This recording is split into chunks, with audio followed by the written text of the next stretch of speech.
If you're selling an offer that is under $20,000, you are leaving serious money on the table. I just closed a $24,000 deal in one call, and I'm about to show it to you. And after closing over $8 million in deals, taking over 7,000 sales calls, I've come to the realization the people who are making the most amount of money in sales, $50,000 to $100,000 plus, it's not always how they're selling, it is what they are selling. So in today's video, I'm going to be going over why you need to be selling much more higher ticket offers, the exact sales process you need to sell those offers, and then how to actually conduct a sales conversation, talking to richer, more sophisticated people. And at the end, I'm gonna show you a real life sales call where I closed one of these deals. Let's go ahead and dive into it. So the first thing that we need to cover is the why. Why do we need to start selling packages that are at least $20,000 and above? It just comes down to simple math. You make more per deal, you have to close less, you make more money working less hours. Now, how did I come to this realization and what am I doing about it? So how I came to this realization is I'll call one closer one and then the other one closer two. So how I came to this realization, I have been training closer one for a while, and then closer two is somebody who I recently just started training. Okay, so closer one, again, I've been training them a while. They sell a 3K package. They are closing 60% and above, right? Okay, 60 to 70%. Now, closer two is selling packages that are 35K, okay, to 85K. And he closes around 20%. Okay? Now, if you really guessed it, who do you think is making more money? Well, this person is closing at a much higher rate. This person is taking much more sales calls, right? This guy was taking about 4 to 5 calls a day. Okay? This guy was taking anywhere from 8 to 10 calls a day. Now, not all these people showed up, but when the math ended up mathing, closer one was making anywhere from $8,000 to $10,000 per month. And for most closers, especially, he's 19, he's really young. That's decent, right? Now, closer two, this is before we did any training. This is like, I got this guy to over 60% close rate, right? There's only so much you can do. This closer came to me already doing this, closing 20%. He's like, hey, I feel like I could do so much more. He was averaging $50,000 per month, and he was wanting to get to $100,000 per month. So if we just look at the math here, why is closer two making so much more money than closer one? It wasn't even like there was a big skill discrepancy. I might even say closer one was a better actual closer. But closer two was selling packages that are $35K and $85,000 and selling things like in between. So he is talking to much wealthier individuals, and every single close he was closing, he was making from $3,500 to $8,500 per deal. Closer one, every single deal he was closing, he was making $300 fucking dollars, talking to broke people, taking their last $100 off of broke people. So closer two was making more money with less effort just because what he was actually selling. So once I realized this, I'm like, okay, I think I'm doing it wrong. Like, yes, I'm helping closers. I'm helping them get better. I'm helping them close more deals. But there's a cheat code here, right? Like, ultimately, what I really want to do, right? Like, first and foremost, I want to make as much money as possible. But every single person that I help, I want them to make as much money as humanly possible. Okay? So it comes down to closer one might be a better closer, but closer two is making 5 times more than what he's making. So it's like, yes, become a better closer, but start selling more expensive shit. So what have I done in the meantime? Okay, so I hopped on an offer. Now we've raised the price, but what I'm going to show you is an offer that is a 24K, like upfront offer. And on the back end, they make anywhere from $50K to $100,000 per client. So in total, they're making at least $70,000 per client that they bring in. Now it's in a buy a business niche. So just by this offer in general, if you hear it, you need to know you need to have money in order to do so. So it's in a very good niche. And because of that, and they haven't built out the sales process and everything along those lines, I am going to be making, and this is if prices stay the same, which we're wanting to increase them, anywhere from like $6,500 to $7,000 like per deal that I close. So far, in the first 3 weeks, I've talked to 5 people and I've closed 4 of them. Okay. So I've made just under $20,000 in commissions by taking 5 sales calls. So I'm here to show, and what my mission is, I'm going to get to over 100,000 per month, taking less than 10 sales calls per week and make that as repeatable as possible. Because if you want to sell and get really good at selling, okay? If you sell broke people, you will get good, right? You'll get good. And I've spent years of my fucking life selling broke people. Some of you motherfuckers who hop on a call for coaching are some of those broke people.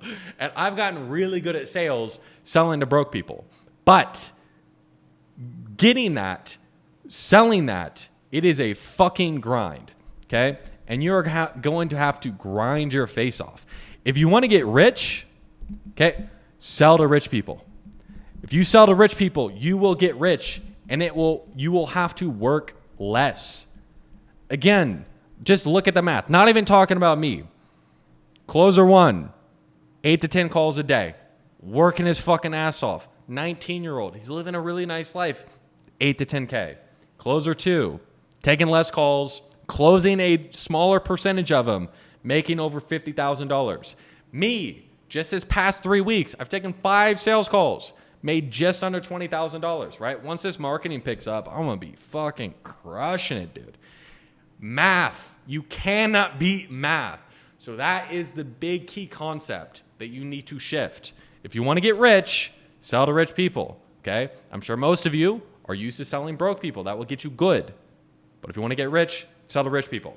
Okay, now, just because now we decided, like, okay, I'm going to sell to rich people. It's not that easy, bro. Like, you actually have to be good at what you do, and the process is going to be different. So the next thing we need to cover is, like, okay, how do I actually make sure when I am on an offer where I'm selling something that is much higher ticket, how do I make sure that I can close as many people as possible?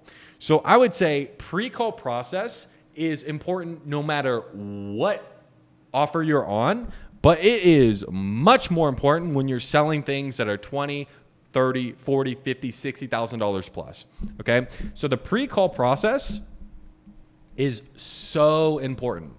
Why? People need knowledge. They need education in order to buy whatever it is that you're looking to sell them. If you're talking to a sophisticated individual, I don't care how fucking slick you are. If they don't know and have a deep understanding, at least like to a certain degree of what you're selling, then, and they don't see like an ROI, they don't see the value proposition, you're not going to fucking sell them.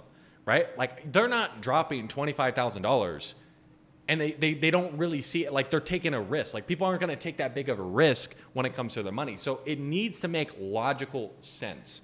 Okay. Now, how is this going to be different than a normal process? I would say a pre-call process for higher ticket items is so much more just straightforward. Okay. When you're talking to rich people, when you start talking about price, when you start talking about the numbers, you are not going to scare them away. If they're going to drop $80,000 and the first time they hear that there is a potential that this costs $80,000 is when you say it out of your mouth, that's not even remotely intended or they're not even told that in the sales process, then you are fucking up. And if that number scares them away, then they probably shouldn't be hopping on the sales call to begin with. Okay, so what do we need to do? We need to make sure that they understand the process. What are you actually selling? And they need to, as much as possible, I'm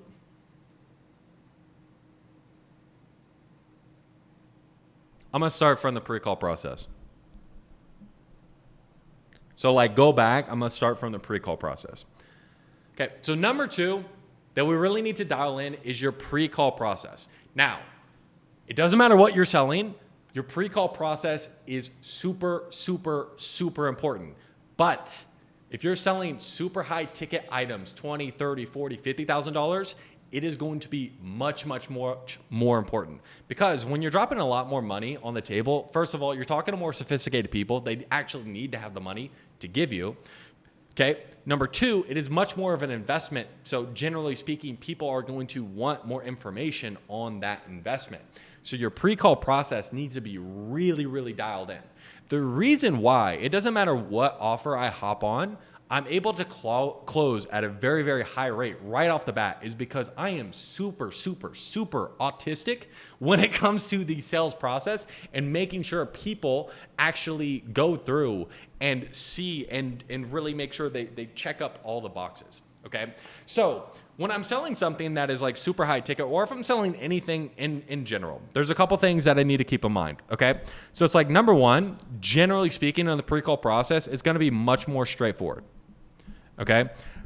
I'm not when you're selling something that's like 25 to 85,000, you shouldn't be hiding a bunch of things behind like the sales call. The issue is, if you do something like that, people just show up to the sales call and they're just there for fucking education. Like, hey, just tell me what it is, right? If you being a little bit more straightforward about what the process is, the numbers, all this, it scares them away like fucking good. Generally speaking, rich people are not going to get scared away when you start talking about numbers, but they will get scared away if you seem shady as shit and you're not like letting them know like what this is. Like, you're not selling to broke people. You're not selling biz ops. Okay. It is kind of a biz op, but it's a biz op where you're dropping 25 to 50K.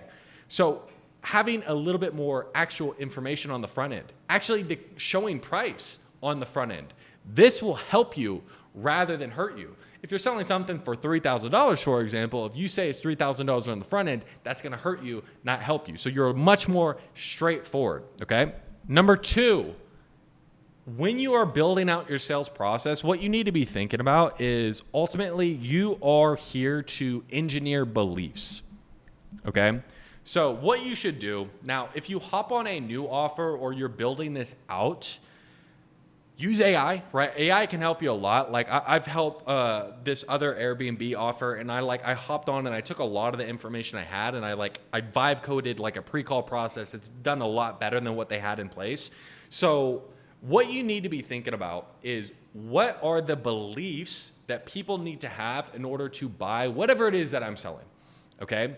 For example, on the offer that I'm going to show you, it's in the buy a business niche. So it's like the real belief is like, if you actually own a business, you have a lot more leverage. You could do more of the things that you're wanting to do. The best way to make more money is owning a business. If they believe this one big thing, then they're most likely that they're going to buy. And then with everything else, when you're straightforward and you show credibility and everything along those lines, again, when they show up to a sales call, you have a high likelihood that they have enough information that they can go ahead and they can make a decision. So here is an example of what that looks like. Ideally, it's one link. Okay. Now I've seen offers to where it's like they send over like 10 fucking links. I'm kind of the demographic when you're talking about a rich person, right? It feels weird saying that out loud, but I'm somebody who can like buy expensive shit. Okay. I'm a busy person. If you send me over like a fucking email with a ton of different things, like I'm just going to check out, like just naturally. Like what I will do, and this is what most people do, they'll say like, oh, I'll get to that later. And then they never get to it. So ideally you're sending one link that is straightforward, that addresses the belief and is very, very upfront. Here is a key example. Now, if you want to understand like the thank you page, confirmation page, really dialed in, Jeremy Haynes does a really, really, really good job of that. Now, the only difference, it does depend on the marketing apparatus. The only difference that I would make from what this page is this first video here, I would have it much more in depth and much more educational, be much more upfront about it. Now, for his specific funnel, it's coming through organic traffic. Okay, so he has to do less educating. If you're doing most of these offers that I've seen that are like this, that are much more higher ticket, they're coming in through cold traffic. So just going to be a little bit different of a structure here. But if you notice here, at the very front, just very straightforward. Like, hey, watch this shit, right? Like answering all your questions. We're going to answer all your questions here. We're going to be straightforward. We're not going to hold anything back. And then he answers all the commonly asked questions that you might have on what he is there to sell, right? He sells a marketing program. So he talks about Jeremy AI. How does this program actually work? What niche is this best for? What's the pricing? Again, he has all this all up front. Okay. And then he has a bunch of testimonials. Now, I've helped a couple different companies build something out similar where I said it's a little bit more educational based, but again, I don't want to show their page and blast all their shit all over the place. But this is a really, really, really good example. If you notice, it's one page, okay, has the education on the front end, has all the commonly asked questions, and then has testimonials. Simple, straightforward. You don't need to do a bunch of fancy shit. If you get this, then all you want to do on the pre-call process is just make sure they actually watch it. Okay. So number 3 is going to be the actual process. Like how do you actually do the sales call? So how you run the sales calls is not much different than how you're going to be running a conversation when you're talking to somebody poor. Just understand it's the same structure. Okay. So it's like you have the opening. Okay. And then you have your situation. Then you have the problem. Okay. And then you need to understand buying decisions. Okay. Then from there, we do our future pace. And then we have our consequence. That is the typical structure. Opening. Hey, why are you here? Right? They tell you a problem or an overarching goal. What's their situation around their problem or overarching goal? Then from there, you need to understand what their problem is. Like, okay, well, what the fuck is your problem? Then after you understand their problem, we need to understand what have they done, if anything, to try to solve their problem. Maybe potentially pre-handling some objections. Okay, once you have this problem solved, future pace, what do you actually get once you solve that problem? And then consequence, what happens if you never solve this problem? Okay, that is the same structure. It doesn't really matter what you're selling. That structure will work. Now, obviously, there's going to be some different nuances when you're talking to people who are a little bit more affluent. They got a little bit more dollars in their pocket, which is great because they can give you more money. You can make more money, okay? So a couple things we have to really, really drill in our head is people judge books by their cover, okay? So you need to look like you're an authority. You need to look like you have money, okay? Generally speaking, rich people don't want to talk to poor people and give poor people money, right? I live in a very nice area, so I never have to be around the poors, okay? So you need to make sure you look the part. That's going to be the biggest thing. Now, depending on who you're selling to, generally speaking, you want to dress one level above the type of people who you're talking to. Generally speaking, I just dress in a black t-shirt, but I can make up for it. If I really wanted to take it super, super seriously, I would put on a polo. Okay, because the people I'm talking to, they're normally in t-shirts because, like, you know, they are people who are in, like, you know, they're either like coaches or they're more like C-suite. But like when I talk to them, every single person I hopped on, they're just wearing a normal t-shirt. I wear a t-shirt, but my cheat code is I have a really good view, right? So it's very apparent that I am not poor. All right, so it's like I'm asking somebody up front for $25,000. Just this apartment alone costs a little bit over $70,000 a year, right? So it's like they're judging me by how I look, like right off the bat, okay? Also, something we need to keep into account is how do we act? Again, when we're talking to rich people, and this is normally something that will happen when I'm speaking to like younger people who like kind of like, they put rich people on a pedestal. What they will do is they won't do the things they know they should do, or they'll pull punches, or they will make it to where they'll be ran all over by somebody who is like just wealthier, right? Somebody who's a little bit more of like an A-type. You need to come across as an authority throughout the conversation, at least on par with the person who you're talking to. Now, leadership, even when you're talking with wealthier individuals, is super, super, super key. They might be the top dog in whatever arena they are in their day-to-day life. But I'm talking about, for example, when we're talking about like buying a business, they have never bought in a business before most of the time, okay? So I am the top dog in this arena. So it's like I act as though I'm an authority and people follow my lead because of it. And that does not mean I never get pushback. But what that means is when I do get pushback, I don't fucking cower and tuck my tail in between my knees. I get bigger and I consume their frame of the conversation and make sure they fall into my frame because I'm the authority. That's how it goes. A lot of nuance with that, but big picture, that's what we're talking about here. Okay. Last thing that I would say that you really need to pay attention to is where is their problem. Okay.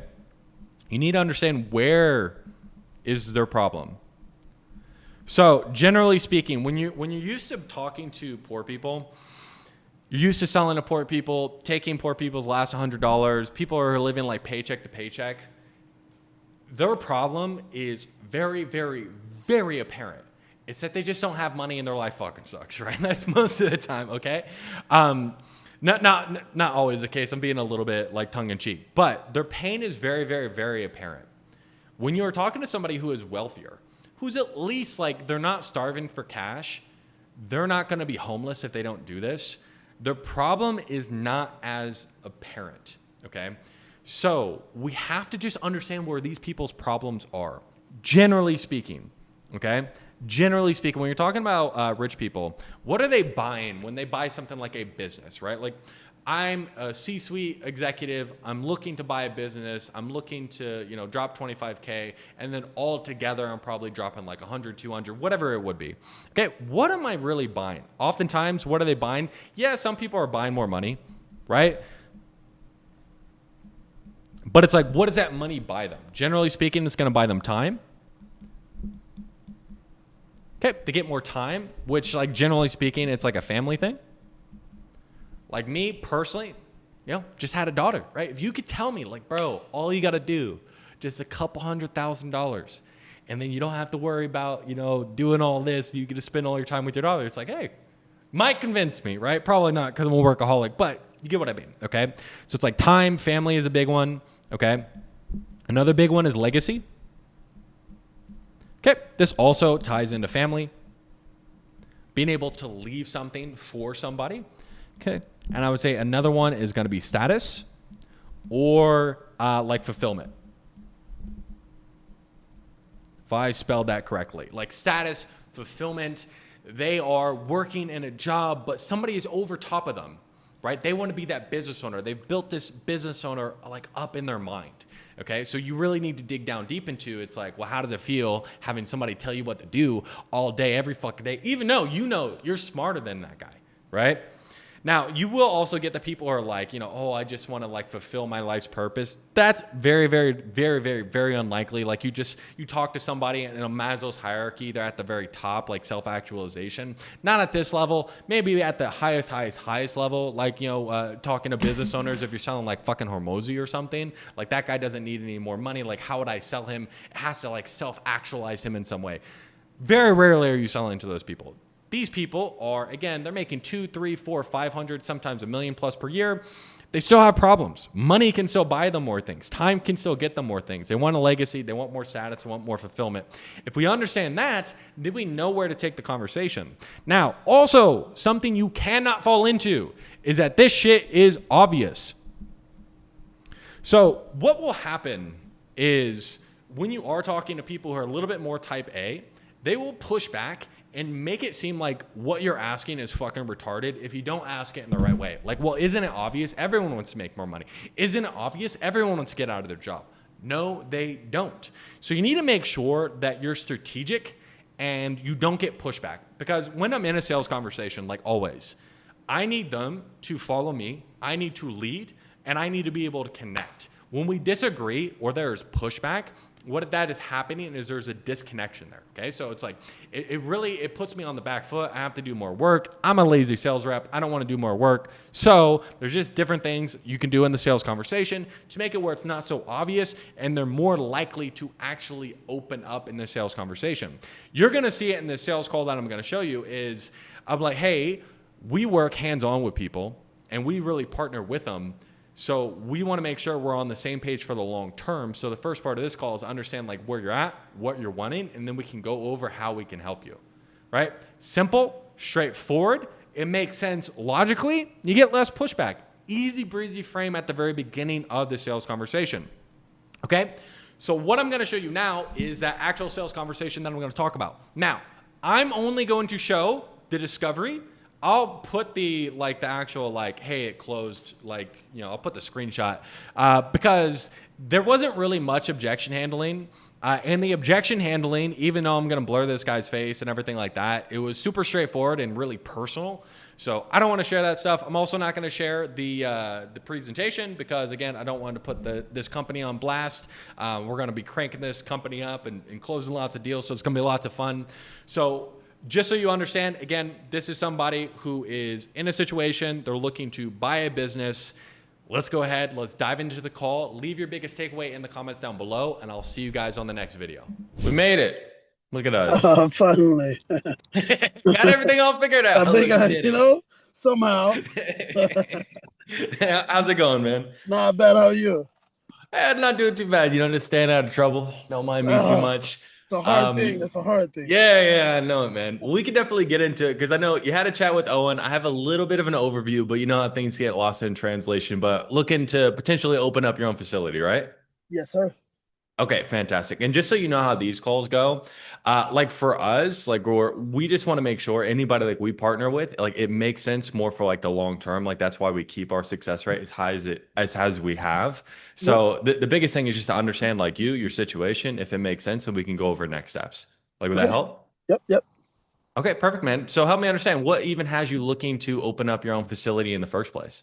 So I've always wanted my own facility. I've wrestled Mhm. I started wrestling in '96. I wrestled Division Mhm. One in Pennsylvania. Uh, Unfortunate death in the family, but then I moved Yeah. to California. Okay. Supposed to be going to law school, ended up going a guy that was at law. I don't know what law problems he was having, but he invited Mhm. me to a wrestling gym, and Mhm. I wrestled, and he wanted what I did, and I was wondering Mhm. what he did because I'm a Division One wrestler. Nobody gets away from me, like so. He Yeah, told yeah, me yeah. he does jujitsu, and it Okay. kind of ran off from there. So then I would teach him wrestling, he would teach me jujitsu, Yeah. and I would help him run his school. Okay. It got really fun for me, and it became an everyday thing. And then Yeah. um, I got into fighting, so I fought with Okay. Bellator, I fought with Dana White Contender Series. Yeah. Just became really into it, and teaching Okay. boxing, teaching Muay Thai. Okay. It's been I ran a gym in Mhm. California under a Muay Thai school, so I have had my own gym. Then Okay. when I started to get really successful at the gym, he ran into some financial problems with his family. Okay. Because we were Uh, under somebody. yeah, because I was under him, Okay. and Yep. he started all the money I was giving him. He just wasn't paying the mortgage, so he lost his Yeah. building, which means I lost my business, which wasn't bad because it made me focus on fighting more, and I think that's why I got so successful because I wasn't Yeah. doing the juggling the. You know what I mean? Like I was Yeah. Yeah. fighting full time doing both, but um, Yeah. Well, help me I got understand old. because I know what now you're in Connecticut, right? I'm in Connecticut, so I Okay. my dad is here, Okay. and he just got old. You know, what I mean, he's doing old man crap. You know what I mean, he's Uh, not Yeah. cleaning up after himself. He owns a couple of buildings, so I'm helping him out. Yeah.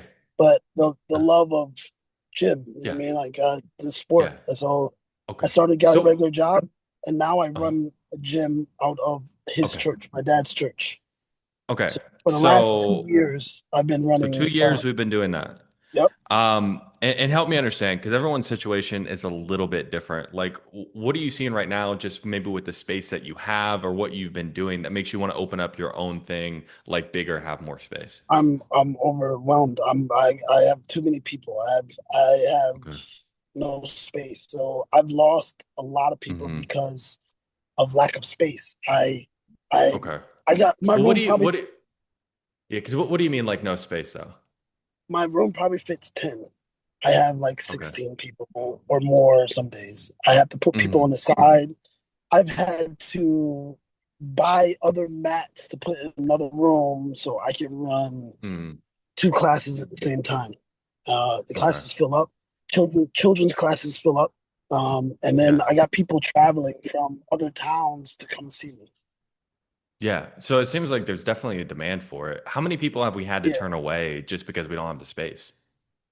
not turn away. They come and they're shoulder to shoulder. There's not really a turn away. They're just Okay. like there's no room. They get the overwhelmed feeling of it's just no room. Like one of the Yeah. kids bumped into the window and broke one of the church windows, and I had to pay for it. Like, yeah, Yeah, that's not it good. was pretty bad. It was dangerous. Like, but Yeah. I probably in the last, I want to say 6 months, maybe 8 months, I've lost probably 12 to 15 students already.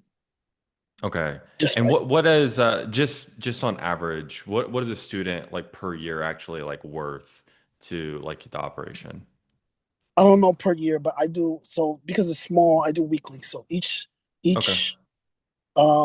each for adults each student pays $50 a week, but I only offer two Okay. programs. I teach Okay. wrestling, jujitsu, Muay Thai, boxing, and then also do fitness. But right Okay. now, with the lack of space and lack of time, because I still work now I work night, but I still have my day Yeah, job. yeah. Okay. Um, uh, I don't have the time, or I can't give somebody a Yeah. key to my dad's church to go into the church now. Yeah. So I it's would like try. potentially like leaving at least around like 3,000 or so like per month on the table just because we don't have the Yep. space. Yes. Okay. Yes. And you mentioned like you're also like working if you're able to have your own space and it can produce you enough of the income, is this something you'd want to like just transition, Full, just do full full time. time? Yeah. This is Okay. all I want to do. Yeah, for you, why would you want to do it full time? This is what I love to do. It's like when you, so what I was doing before was I worked a morning job where I got to work at 4 o'clock. I Yeah. got out at 4 o'clock. The Yeah. gym kids class starts at 6, Yeah. and adults class starts 7 until 8:30. I Yeah. would be at the gym until probably about 10 to 30. But when you get out of work, you're exhausted. I was a truck driver, Yeah. drove all day. So, when I get Okay. back in the gym, it's tired goes away, man. It's not Yeah. like it's a joy. It's kind of what I love. Yeah. It's, yeah, when Yeah. they say, Because what are you doing right now, like more for like the day job? so now I work for, which is a really good company, don't get me wrong. It's called Dyno Nobel. I make explosives. Now it's on third shift. Making what? Explosives. Oh shit. Oh, yeah, Okay. cool. Yeah. uh, Yeah. so they do like a lot of mining stuff, but this so Hmm. far right now, this it hasn't gotten in Hmm. my way. Like I work from 10 p.m. to 6:30 Hmm. a.m., which is giving me more time to do privates. So I get out of, Okay. of work at 6:30. I have a private at 8, I have a private at Yeah. 9, and I have a private at 10. 5 days out of Yeah. work. I am burnt by the time I'm done with the 10 o'clock Yeah. club. What I do you mean go, burnt though? I'm burnt out. I'm tired. I just Yeah. worked all night from Yeah. from from 10 p.m. Okay. to 6 a.m. I'm tired, Yeah. so I go home. I go to sleep from probably about 11 until about 2:30 ish. My kids get out of school, and then they Okay. go with me to the gym, and I teach class from 6 So we're till doing all 9, this on top of family and kids. everything, and then I go right back Yeah. to work right after the gym.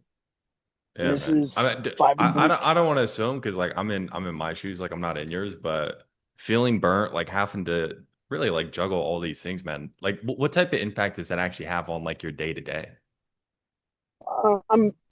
It's not something that I really consider just because to me, it's hard Hmm. work. I mean, like I have work ethic. I mean, I don't, it's Yeah. not Yeah. And it's like and with this, like I'm not questioning your willingness, yeah, but in order for us to like really transition and like step into like a new phase of our life, like the first thing generally speaking we have to do is we just have to admit like our current situation is something we want to get out of, yeah, hell right? yeah.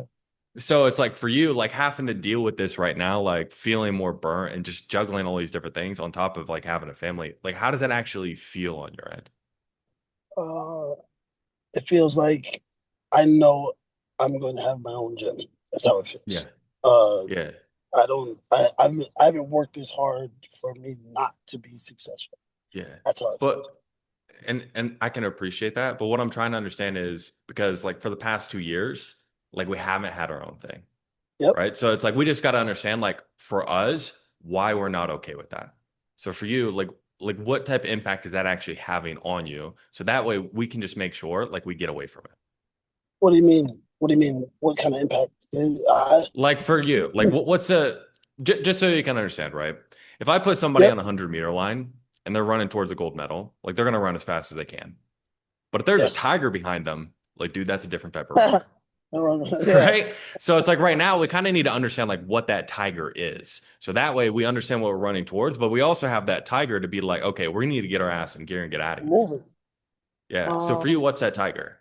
my family, my kids, like I would be able to spend Mm. more time with them. That's the Yeah. overall goal is my family. My children, they love coming to the gym with me, but they know Hmm. that like when my son is competing, he's wrestling in high school. Yeah. Yeah. He knows I can't make to all his matches. My kids are doing softball and baseball. They know I can't make it all the Yeah. games. That that hurts a little bit. I mean, that's my motivator is Yeah. really more time with them. Yeah. Just make sure we get our time back and then do the things we Yeah, actually enjoy. I want to do. Yeah. Yeah. And just so we're on the same page, because it seems like, okay, get our time back, do things we actually enjoy. I guess like what's the main reason you'd be looking for actual like professional help to make sure we can get our own facility rather than just going out and trying to do that on your own? I really just because I saw it, but I'm be honest. I Mm, am sitting outside of a place that I mm, literally yesterday. I haven't stopped searching. I just set up a meeting with this guy to see this building right here.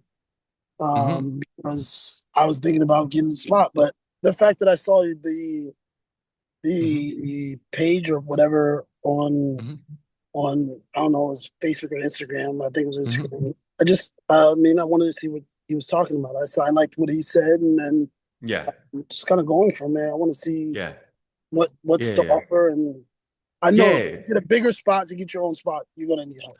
I mean, Yeah, yeah. And that's the biggest thing. We always want to make sure we focus on like not only how do we get you into a place, it's how do we get you into a place where we're profitable from day one. yes, Right. So it's like we're never putting you in a position to where we leave you worse off than what we found you. Right. Because it's like it doesn't make any sense if you get into a place, you overextend yourself, and now we're like behind on things. Like Ian's gone through stuff like that. Right. So, taking his licks from actually doing it. And then like that's what we help like make people like make sure we don't have that happen. that's that's kind of what I'm more worried about. Okay. You know, I think I can start on my own and get me Yeah. twisted, but I watched Yeah. the videos you told me yesterday, and the guys sent me. Mm-hmm. You guys sent me. I agree. Mm-hmm. You mean like startup costs? Yes, I don't doubt that I can do it on my own, but Mm-hmm. to be overextended, yeah, it's gonna Yeah. happen. I That wouldn't that's have the the biggest thing. connections. I wouldn't have the connections you guys have. Yeah, and with that, besides like maybe looking at a few places, have you done anything in terms of like trying to get your own facility like in the place you're at or whatever? What other things have you done? So just searching. Okay, so it's searching. There was a couple of places. There was one place that I was really looking forward to buying this year, and then I got outbid. It was an old car dealership. Then Hmm. Chipotle and Starbucks bought it. I mean, there was been lose lose, bro. There was no Yeah. with that. So we tried, but we kind of got out leveraged basically. Yep. And then now I'm just still looking, but I want to be in this town. If I stay in Okay. this town, this is where I live at. I don't want to be Yeah, close. yeah. Anyway, 100%, man.